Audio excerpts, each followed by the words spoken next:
Welcome everyone to OnPodcast, your Microsoft podcast. We're talking about Microsoft stuff on a podcast. I'm your host today, Cream Anderson, and I'm joined by David Allen. Happy Labor Day to those who celebrate it. we're here on the Labor Day weekend, holiday weekend here in the U.S., and we will be dishing out some news. We'll try and get you in and out as quickly as possible, keep you abreast of everything you need to know. For those of you who are traveling and just want a couple of companions, we're here for you. For those of you who just want to make sure that you are up on all the Starfield news before you start playing the game, we are also here for you for very much of that. Before we get into all the Before we get into all the fun stuff about Starfield, we got a few headlines we want to cover. Some stuff about the Xbox being able to automatically upload captures to OneDrive, which again will be very important for people come next week. We'll also be talking about what's been new in Microsoft Teams. We don't really focus on Teams as much as we used to because of the pandemic. The coverage just kind of shifted. But August was a jam-packed month, and we have a lot of stuff for those of you who are still interested in that kind of information. We have a leak about a Microsoft manager who was told to minimize the budget impact of employee rewards. Try not to get too many people excited about promotions and pay raises, possibly. We'll also be talking about Bing Chat expected to support third-party plugins soon, which I think was something we mentioned back in March. So hopefully soon, being relative, maybe next month or so. We'll also be talking about Google's Chat getting a dynamic revamp to keep up with Teams and maybe Slack as well. And it's a big one, so we'll have to cover all of that information as well. Last thing we have is a revamped Ipad Pro, which could be coming to market to kind of, take on the tablet market once again after slumping sales over the last few quarters. And I think those are all the headlines. So let's get into it. What's our first one you want to jump into? Well, let's just jump right on into something people are going to be very interested in, like you mentioned. I don't know why this hasn't been a feature until now. I don't know why it took this long, but soon, as you mentioned, you will be able to upload your Xbox screenshots to OneDrive. You will be able to upload, finally, you will be able to upload your game clips and upload your entire library of captures that you already have to OneDrive, including 4K video. They are currently testing this feature, with it expected to roll out later this year, and as of right now, it will be available on the Xbox, in the Xbox app, and you will be able to access those screenshots and videos through your OneDrive account. So finally, an easy way to manipulate your screenshots and your recordings. Been a long time coming. I know for me, it's a little bit of a pain to hit that share button that they nicely gave us right there in the middle of the Xbox controller. And then when you get back to your PC, you have to dig it up or go, where did they put it? I think this should have been obvious from the start. Yeah, I felt like this is something that actually happened during the Xbox One days, where those things were being saved automatically. At least for a brief period, they were testing. I do remember it being able to go to OneDrive. And as you said, this is kind of a no-brainer. Hopefully, we'll see this kind of streamlined functionality going forward with more Xbox features, especially for gaming. Like I said, it's to have them stashed in the Xbox app, even though OneDrive is supposed to be your storage for everything. This just seems like it's easier for people who are invested in OneDrive already in many different ways. If you are a content creator, probably storing your streams and your recordings already there. Why have to go to another app to then download or transfer in order to put everything together when you're doing your editing or whatnot? So good up on them. Let's hopefully this comes out during the heydays in the prime of Starfield. And I'll add one more thing to it. If Microsoft is thinking about it, this is a good money maker too, because like you said, the creatives out there, they're saving, especially with Starfield here, we're saving screenshots and saving videos like crazy. Well, guess what? They charge you for storage, Microsoft. So, make that dollar, but give us the feature. Cha-ching! Next, we have what's new in Teams for August 2023, and it is a long one, so everyone bear with me if I go too quickly.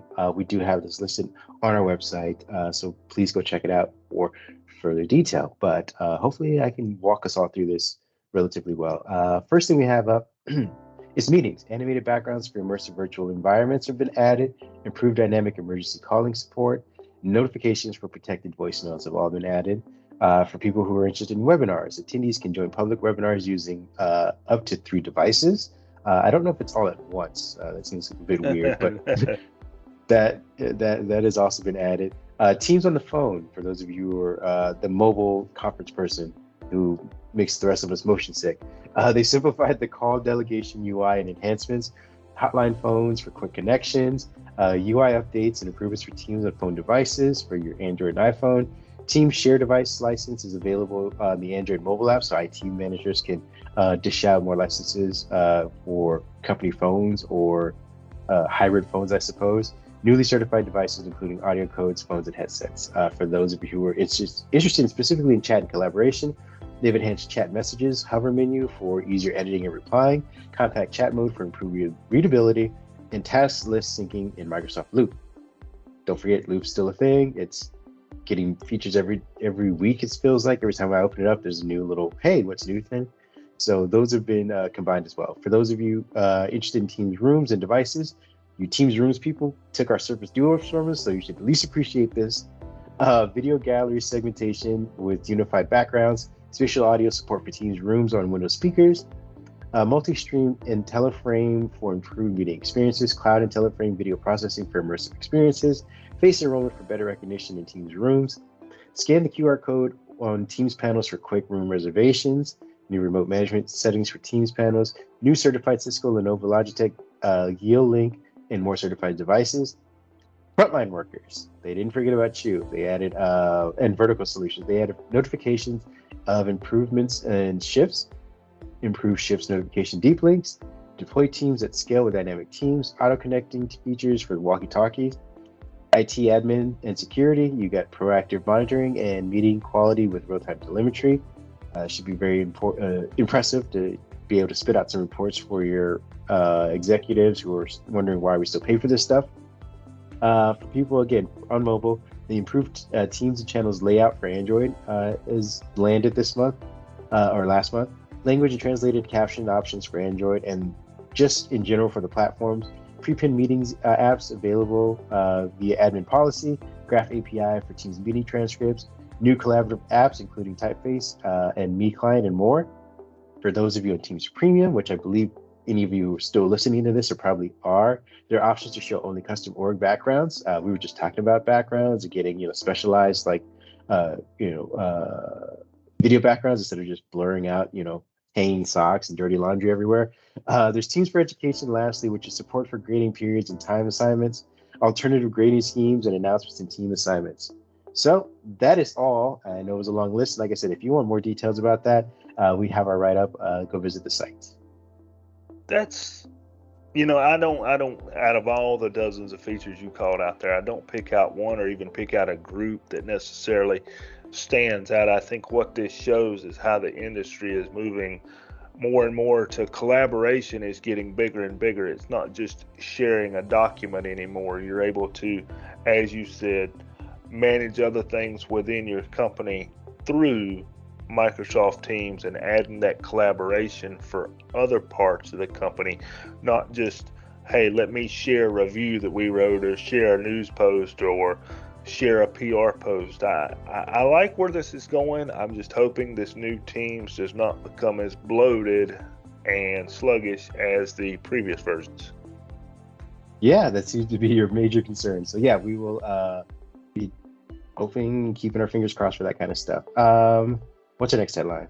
Well, I'm going to stay in the Microsoft executive area here. We've had a leak this week that said Microsoft managers have been told to minimize budget impact of employee rewards.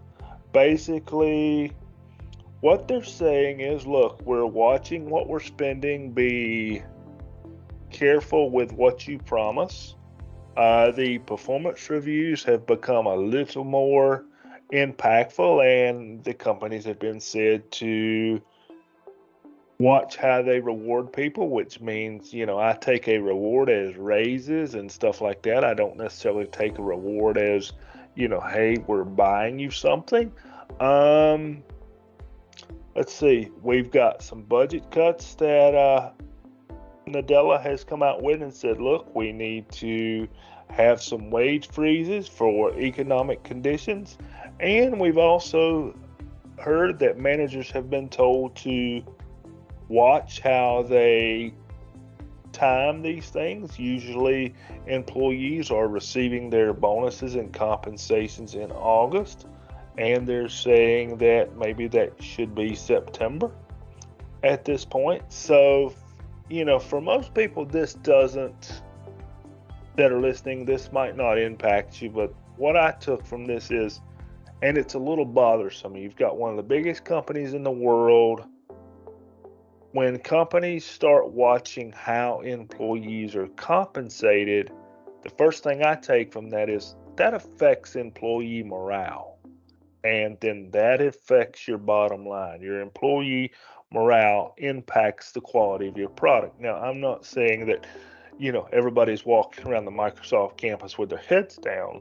I don't think that's happening, but I think, there's probably some offices somewhere going, okay, we're spending $70 billion on Activision. We're making this money, but they're, taking on, they're shortening my Christmas bonus or my quarterly bonus. I can't help but think that there's somebody out there that's thinking that, and it makes you wonder if this is going to be a trend that we're going to see moving forward. If Microsoft is doing it, then I'm sure some of these other larger companies that are making money are going to do the same thing.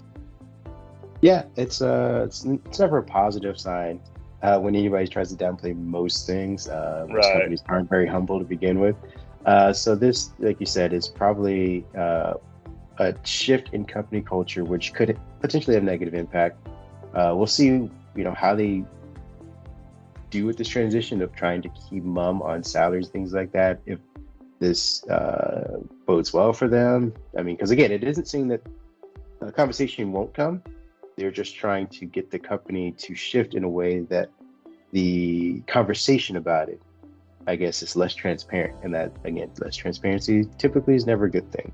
No, and inflation is as high as it's ever been, too. So I'm sure there's, when I think of Microsoft employees, I don't think of the guy, in the big executive office. I'm thinking the mid-level and even some of the lower-level employees that, are still watching the grocery store prices every week. Those are the ones that are, probably going home at night scratching their head going, well, the executive took home XYZ and they're taking my few dollars away from me. I don't understand.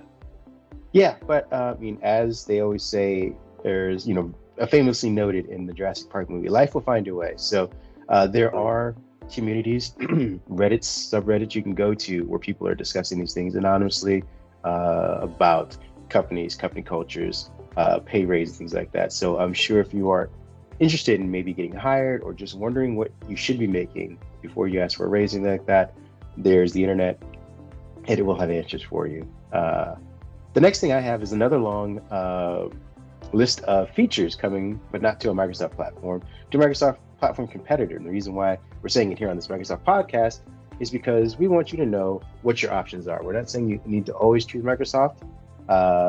You should always know what's better or what's different and that's out there and available. So with that being said, it looks like Duet AI, which is, I believe, their chat version of Bard, is going to Google Chat, I believe, and it's bringing a ton of new features as well as Google revamping the whole UI. It's really trying to hone in on this version of chat. We'll see if they drop it in another 2 or 3 years and jump to something else new. But in the meantime, if you're a Google Chat person, you can expect real-time collaboration to get updates and insights, proactive suggestions across your Google Workspace apps with this Duet AI to help you answer complex queries by searching across messages and files in Gmail or Drive, which is very nice. Google's king of search for a reason. And summarize documents, sharing in spaces, and provide a recap of missed conversations. That's just the broad overview. If you want to get into some of the more detailed things, they'll be updating a streamlined user experience to chat with an updated color palette, typography, and visual stylings based on Google's Material 3 design language. For those of you who don't like that, tough. That's what they're going with. To help find the right conversations, they'll be bringing direct messages and spaces together in a unified conversation list, which again looks similar to Slack more than it does Teams right at the moment. In addition, helpful new shortcuts, including chronological home view, at mentions, and starred conversations will make it easier to stay on top of flow communications. These are some of the kind of things that I'm hoping Teams kind of picks up on, making surfacing conversations a bit easier, because right now the hamburger menu on the left is chock full of stuff, but it's hard to kind of pull out what you need to at the right times. There are other things. Go ahead. Sorry, I didn't mean to interrupt you. I was just going to say that I agree with that. The hamburger menu on the left of Teams is a little bit of a pain, and we're not even a big team, and we have a hard time sometimes finding where the latest conversation is or where the latest comment was made. And we only have a few channels, so I can imagine what it's like in some of these companies with hundreds or even thousands of employees, just trying to find where things are and what you need to respond to. Agreed. The other thing that's coming is intelligent prioritization of your messages based on your communication patterns. Again, this is AI at full work, so people that you talk most to, maybe 3 or 4 people in your own group, will probably service beyond general communications that happen once a week, and even further out for the ones that happen once a month. They'll be bringing the power of smart canvases to chat with smart ships for quick file sharing right from the compose bar, which is kind of, I think, what Loop does essentially. Inline threading that will enable you to access all relevant conversation threads within shortcuts.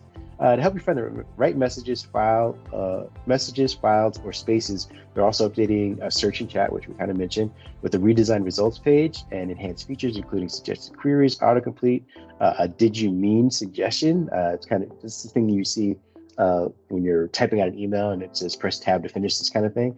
An AI-based relevance ranking, which is kind of cool. They'll be adding some features to autocorrect as well. As you mentioned, Spaces will also support up to 500,000 members. I believe they moved from 50 to 80,000 before. Now they're bumped it up to 500,000, which is big. I don't know, they're expecting to get big contracts, I suppose, with this. They're also adding huddles to chat, which is a new way for teams to communicate in real time using quick to join audio and video conversations, which you can basically, they're little bubbles that show up on the right hand side that'll let you jump out of one conversation into another one. There'll be a dedicated section for apps in the conversation list, an updated Google Drive app that lets you respond to comments and sharing requests, third-party apps for Google Chat, including Workday, Loom, Zoho, and Loom apps, which join their already deep bench of third-party support apps, including Asana, Salesforce, Zendesk, PagerDuty, and Jira. And then there'll lastly be the ability to create non-code custom apps right in the chat, which has got to be great if you want to kind of keep everything in-house and not rely upon third parties IT support and everything like that. So that's a lot. We don't have timeframes for all of the stuff, but a lot of it should be rolling out soon. So again, if you're a Google Chat user, if your company is, expect to have a lot more things to play with. And if you are a Microsoft Teams user, start hitting the feedback button or feedback section with suggestions from this list if you want to see any of that stuff. It's fine, good, and I'll make this quick. It's just good to see that Google Chat is finally catching up. For years, it has felt like just a basic 1990s, early 2000s chat app, and I know a lot of companies have had to move to a Slack Google Chat combo or a Teams Google Chat combo to kind of get the best of both worlds. So, Google, you're finally catching up. Just don't put this on the 6-month roadmap and kill it in 6 months, and I think you'll be in a much better place. Bingo. What's our next headline? Let's see. We're going to stay on the chat headline here. We have Bing Chat is expected to support third-party plugins soon. Now, this comes from a tweet from, I'm going to butcher this name. We're going to say Vladimir Karanov, who is an active member of the tech community who has shared an array of screenshots basically saying that third-party integrations are coming here soon. You will be able to have, supposedly he says, up to 3 plugins going at the same time. I know back when we had the demos, I believe it was April, May of this year, Microsoft did show off some plugins. I believe one was Wendy's maybe, and there was one for Instacart, I do believe, that they showed off during one of their demos. And I think this is the key to this whole AI thing. We've kind of seen AI take a little bit of a downturn. Some of the stats we have seen come out is the honeymoon period has come to a close. It's not as being as used as much as I think some of these companies intended, but I think when you start putting these plugins in there where AI can speak to other services and other technologies, it's going to become more effective and probably be that assistant, for lack of a better term. And I don't want to confuse that with Siri or any of the others, but I think it will be that piece of software that we use and depend on if the integrations go well. If not, don't know what's next for AI as far as the consumer part of it. Yeah, third-party support is always the life breath for most apps, hardware, services, anything. As long if it can extend out, the longer it should live on. So let's see if we can get more support for these kind of things. Last thing I got is a revamped iPad Pro is in the works, as Apple looks to probably revitalize the slumping iPad market. For those of you scratching your head thinking that iPads have dominated, they have, but it's also been a subset of computing. Cell phones outpace most computing by far, then followed by PCs, and somewhere in there's tablets. I think Apple's trying to position the iPad Pro as something different. So we got a report saying that this will be the most significant update for the iPad Pro since the 2018 design, which kind of flattened things out and squared it off and made it super thin.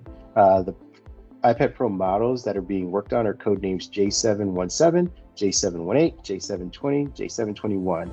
And they will be coming with the next generation M3 chip, and they will adopt OLED displays akin to those in the iPhone since 2017 and iPhone X models. The screens offer improved crispness, brightness, and color accuracy. The new models will maintain the 11-inch and 13-inch sizes similar to the existing lineup, while larger models will stay at about 12.9.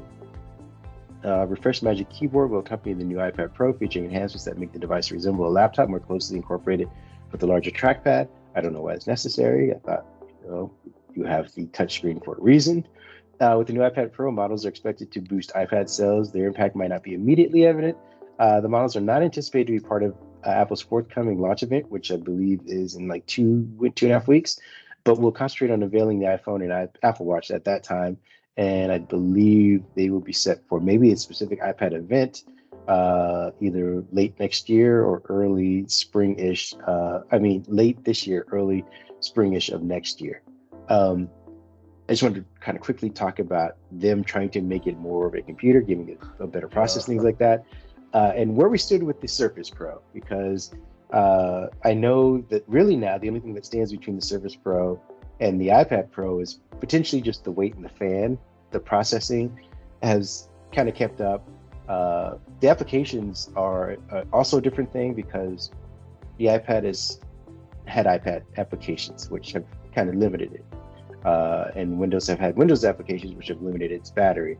We'll see if they start to merge somewhere between, or if this is just a thing that people don't necessarily want. I have a Surface Pro. I love the thing. It's great. It's versatile. It is flexible. It is a very great device, and I'm glad they continue to make it. But I think lots of people who just like their phones and they like their laptops, and they don't really necessarily need anything between. The tablet serves as maybe a great e-reader, comic book reader, kid babysitter, quick movie or travel entertainment system, kind of things like that. I don't know if they necessarily want to toss it in a bag and unfold it and hook up a keyboard and start typing on it the same way that they do if they just had a dedicated laptop. Plus, as you said, inflation is high. Recessions were, a warning. We're still, we're not out of the woods yet. I don't know if people have the discretionary income to go out and buy another screen. I think the one, at least for what I see, the one differentiating factor here that Windows, Surface, or anybody else hasn't picked up yet is iPads have always had some sort of mobile broadband option. They've always had, it started as 3G, then they had the LTEs, now they've got the 5G models out there. You don't see a whole lot of Windows devices other than the Surface Pro 5G, that have these broadband connections. And for me, that would be a differentiator of, yeah, I can work on the go a little better with my iPad because it's always connected. But as you mentioned, you don't get the same software library, the same experience. And even then, it's still a device that, how many people really need it to do that when you've got your phone in your hand? I can totally understand needing to work on a document and see it on a bigger keyboard and a bigger screen. But one last thing, the phone that you're reviewing, the Z Fold 5, that's another gap in there that iPad has got to think about. Sure, it's a smaller screen, but it folds up. It's becoming a more capable device that you don't even slide in a backpack. You slide it in your pocket. So I think the way people are computing and the way people are digesting information is slowly starting to change, and it's not going to surprise me if within the next 5 years, maybe some of these entry-level MacBooks are now iPads, if that's the direction Apple wants to take it. Yeah, and to talk to your point about connectivity, I think while they do offer it, it's great. That is perhaps a business expense more than a personal consumer expense, because you still need a separate plan. They don't make it easy to just swap in your SIM, your phone SIM, for your laptop or for your tablet SIM. And at that point, you, like you said, you can hotspot from your phone. I think a lot of people have realized that, taking the $100 cheaper Wi-Fi version and just using your unlimited plan or whatever you pay for from your phone onto your iPad is probably more convenient than trying to switch over an eSIM connector or talk to your, internet provider about your travel plans, things like that. So I think it's another reason why these Pro devices are only limited by people's Pro dollars, I suppose, and what they're willing to spend. Can I throw one kink into that? Because Yeah, sure. there's one part of this that I see happen more than I actually thought it would. You talked about the price and having discretionary income to go buy that iPad. A lot of people, at least in my area, I see go into the Best Buys, the cell phone stores. They want an iPad. So what they will do is go to the cell phone carrier to buy it, because the cell phone plan serves as their way of financing the iPad. So they end up using that data plan maybe to some degree, but they're actually using the payment plan to afford that expensive iPad. Well, there you go. I think maybe that's where the vector I'm not seeing. With that being said, let's get into our big discussion. We'll start rounding this up so we can get you guys out and to enjoy whatever weekend you have. We'll be just quickly going over some of the Bethesda reviews for Starfield. We have our first one, which is 7 out of 10. Before we even tell you what the general feel is, we just want you to get an idea just by hearing the words.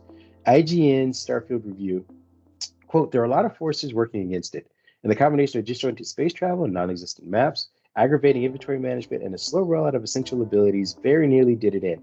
Like Skyrim and Fallout 4 before it, there's still an immense amount of quality role-playing quests and interesting NPCs out there, wanting to be stumbled across, and the pull to seek it out is very strong." So that's 7 out of 10.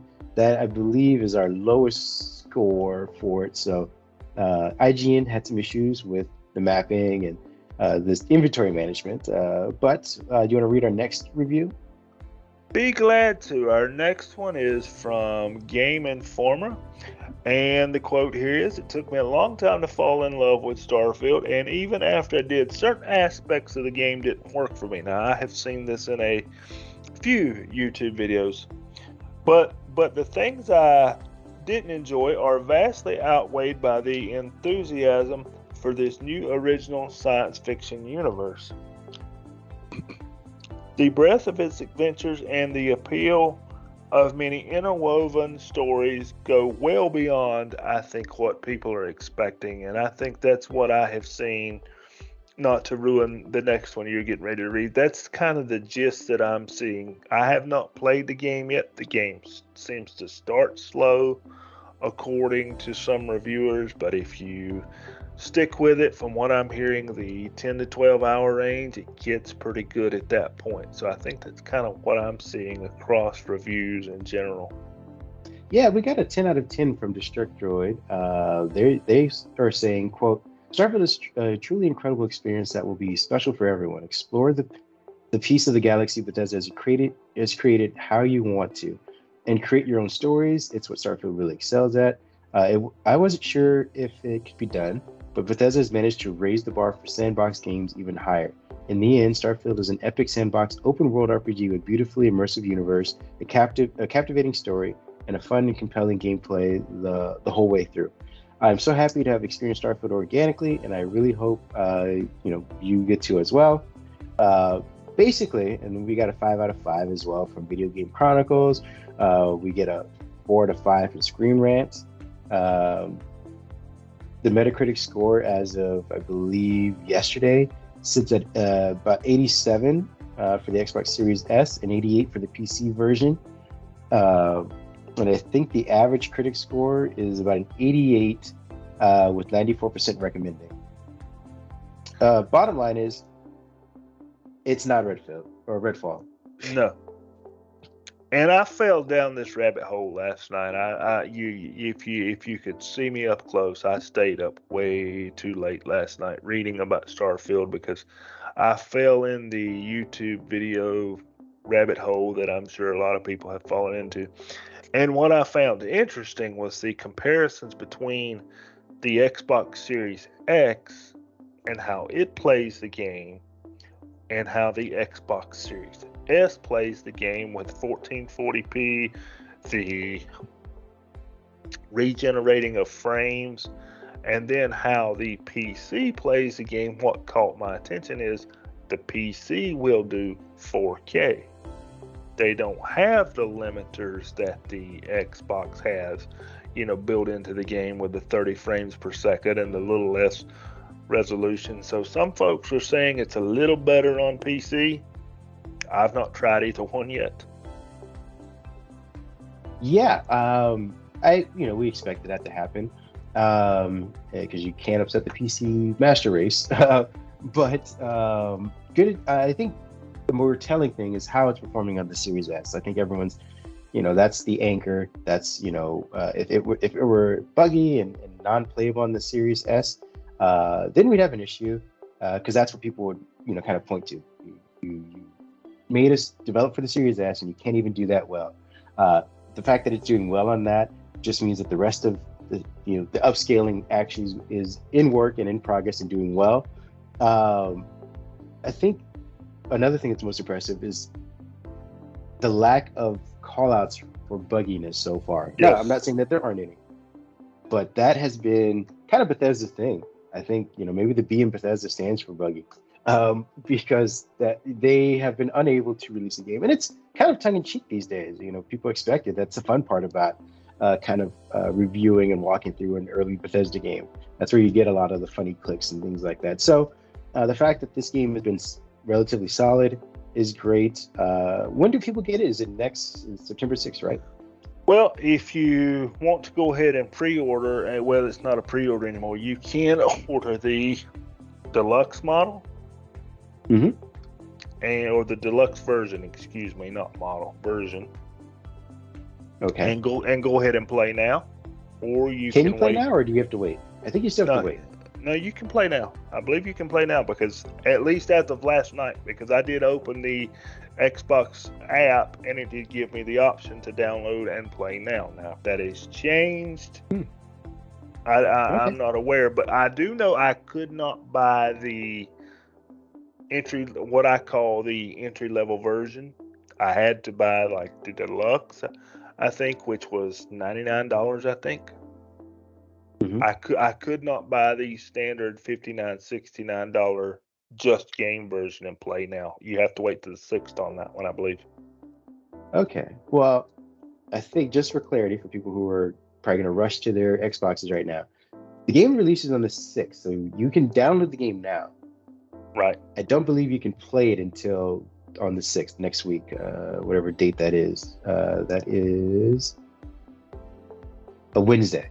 So like I said, it's 125 gigabytes or whatever, so take the next 5 days to download it at your own discretion, at your own convenience. But again, I think you can start playing the game on Wednesday. So if you weren't given any of these like early codes or anything like that, but I expect to see a plethora of walkthrough videos and funny takes on Twitch or YouTube or whatnot. This just seems to be a good game. This comes out about a month and a half, I believe, before the next Spider-Man game.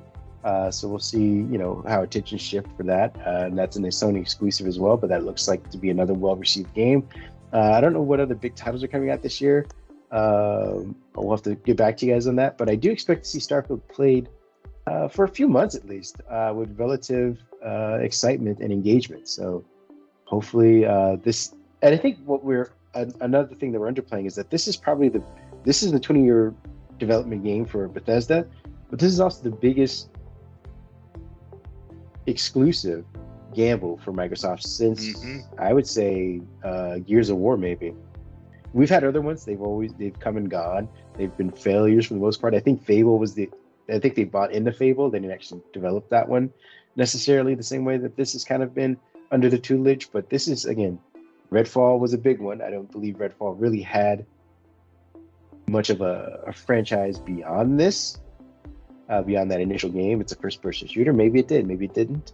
But I do believe that this is the beginning of something big for Microsoft, for Bethesda, for this particular game in general. As we mentioned, I think last week, there's so many different directions you can go with this as far as engaging with the lore. You can do prequels, you can do spin-offs, you can do all kinds of DLCs. This game could be the next Grand Theft Auto.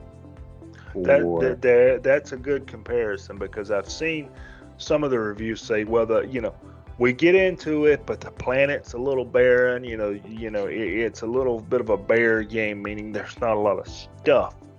I think the stuff is coming. They're not showing us everything now.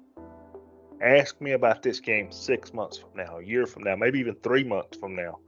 I think they're going to let modders get a hold of it too. So, yeah, I think that they have laid the playing field for, I think, what's going to be pretty good. I mean, again, if this is the early, if there's these early indications or anything, like I said, prepare for potential Grand Theft Auto, where this game is still being updated and offering new things. Maybe we get an online version, a multiplayer, 2 or 3 years from now that opens up a whole new breadth of gameplay experiences, like you said, in addition to modding and some other stuff. So again, that is what we have for Starfield. We will all circle back next week when we all have a chance to play with it. Last thing we want to talk about are our reviews of hardware and whatnot. We actually got out the things we promised over the last month or so. I have my Lenovo Lenovo Slim Pro 9i reviews out. Needless to say that they are amazing. If you are a MacBook user and looking for a Windows equivalent, this is probably the closest thing you're going to get. If you're a Windows user looking to just kind of keep up with your friends on the Mac side, this is, again, the closest you're going to get. It is both systems, I had a 14-inch and a 16-inch, are super light, well designed, offer great power because they come with the 40 series RTX GPUs. Now, again, it's a Windows PC, so the caveats are fan noise, heat, and the battery. Those are my biggest three. And I know that you're going to say, oh, well, those are always the big three. The fan noise gets a little loud when you are trying to push it for more than 30 minutes off battery. So if you're doing a task like rendering or using CAD or any editing graphics editor for more than 30 minutes, you'll start to hear the fan come on. The more layers, things you add to it, the louder the fans can become. So that's, I'm just being honest up front. There can be some heat, depends if you try to use it on your lap for a long period of time. If you put it on a desk, probably don't have to worry about that. And the battery life. When I say that I gave it a 3 out of 5, that just means that I got off connector, roughly about 8 hours or so. And I got a solid 4 hours of constant video production. I help produce this video. So I'm talking layers, I'm talking managing essential graphics and a bunch of other things all at once, 4 straight hours, which is very good. But again, it's not the 10 to 16 hours you get from a MacBook, but it is above average for some Windows PCs. The other thing we have in our review section, I believe you just reviewed or just got out your Robo in color, right? The Robo in color just came out, and when you hear this name, like I mentioned last week, it's who is this? It certainly does not scream, computer here, but good device, ARM powered. Remember that. If you're looking a Surface Pro alternative, I would highly recommend it. Battery life is good.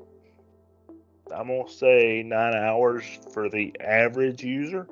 And the reason I bring that up, remember that ARM software has to be written or compiled for the ARM processor. So if you're using something that is not compiled for the Windows on ARM architecture, it's going to be a little slower because it's a lot like for the Mac users out there, the Rosetta, the translation layer that has to translate a 64-bit application down to the ARM architecture. Your Slacks of the world, they're a little bit slower.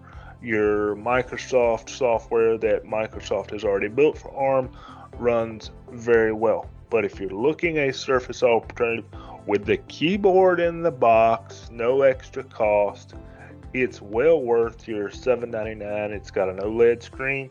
You can go read the review for the rest, but where I kind of griped on a few things, I'm willing to give it a free pass, but I thought the gripes were worth mentioning. Yeah, and the last thing we have is a Hohem iSteady M6 smartphone gimbal kit review that our other writer, Robert, kind of reviewed. And he says, quote, possibly the best smartphone gimbal out there. I think you guys should all go check it out, especially if you're getting into vlogging or just recording on the fly, mobile recording or anything like that. It seems like it's a great option, especially at its price point. So those are the last of our reviews. We have a bunch of stuff coming up for next week as well, as far as hardware and things are concerned.